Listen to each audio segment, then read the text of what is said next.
有些人改完散热之后，发现还不如不改。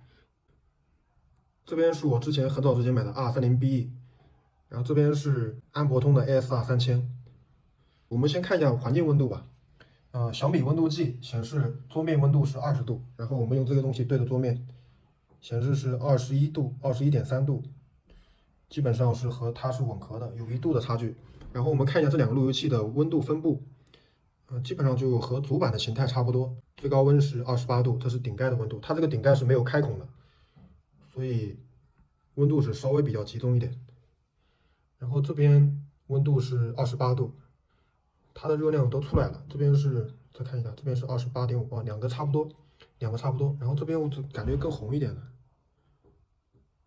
这边是这个右边一点就已经出来，右边它这里是有散热口的，所以它温度可以出来一些。然后我们再看一下外面，外围这两个路由器也是，就是安博通的这个温度散发出来更多一些，然后这个 R30BE 是比较集中的，它在桌面你看不到什么温度，然后这个安博通呢在桌面就能看到温度了。我这边小的交换机温度更高，小交换机因为温度比较集中嘛，都在一起，温度特别高。然后我把这个两个路由器的盖子拿掉，给你们对比一下。我把手机先放下来，现在两个路由器的盖子已经拿掉了，我们可以明显的看到 R30BE 这个上面的散热片上面是黑色的，它热量没有导出来，就相当于没起到什么作用。这个安博通用的是陶瓷散热片，我也是第一次见到陶瓷散热片的路由器，它这个热量导的效果是蛮好的，就是 CPU 的热量基本上都导出到这个陶瓷散热片上了。这个最高点是这个右上角，右上角这里是一个交换机芯片，这个无所谓，这个热一点没关系的。然后这边的路由器也是，这边路由器也是49度，两个都是最高点，都是这边是45，稍微低一点。这个芯片呢，虽然温度高，但是不影响性能，它只起到数据交换的作用。比如说我这边的这个交换机温度更高，我不看这个猫报，温度更高，但是也不影响。交换机芯片是硬件加速，它不会过热降频。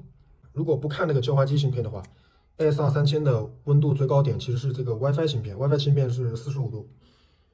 这边就完全就挡住了，因为我这个散热片把两颗芯片都覆盖在上面了。然后把这两个如果都不看的话，只看这一个，我看看多少度，我往近一点，近一点，这里是44度，只看这个散热片，它确实是最高温45度。然后我看看能不能不看主板，就是它的主板是比这个散热片温度还要高的。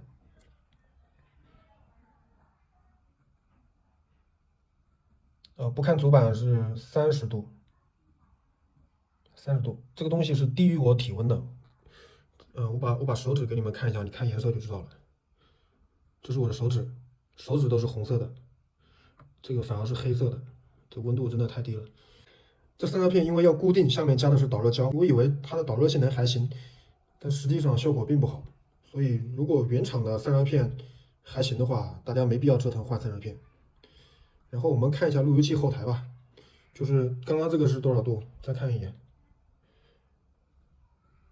这个是44度，这个是44度，这个是30多度。我们先看一下这个 R30BE，R30BE 我已经进去后台了，这个是刚开了没多久，开了1个小时，现在是55度，就是 CPU 是55度，因为这个散热片效果不行，CPU 热还是热，散热片没起到作用，所以 CPU 还是很热。然后把 WiFi 切换一下，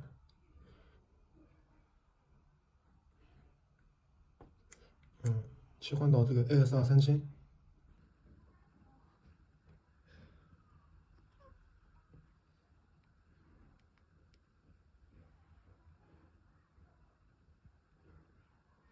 安博通 ASR3000 CPU 温度是54度，我们再看一眼这里温度。陶瓷散热片是44度，陶瓷散热片表面44度，就相差10度。陶瓷散热片从 CPU 把热量导出来只相差10度，我觉得这个效果还是可以的。我之前的经验就是路由器的主板本身就是散热片，这次热成像也验证了这一点。不建议你们加散热片，如果想散热更好，可以把路由器的通风搞好，增加散热开口或者增加进风量。今天的温度测试就到这里，以后再测试更多的机器，再做详细的对比。感谢大家的观看。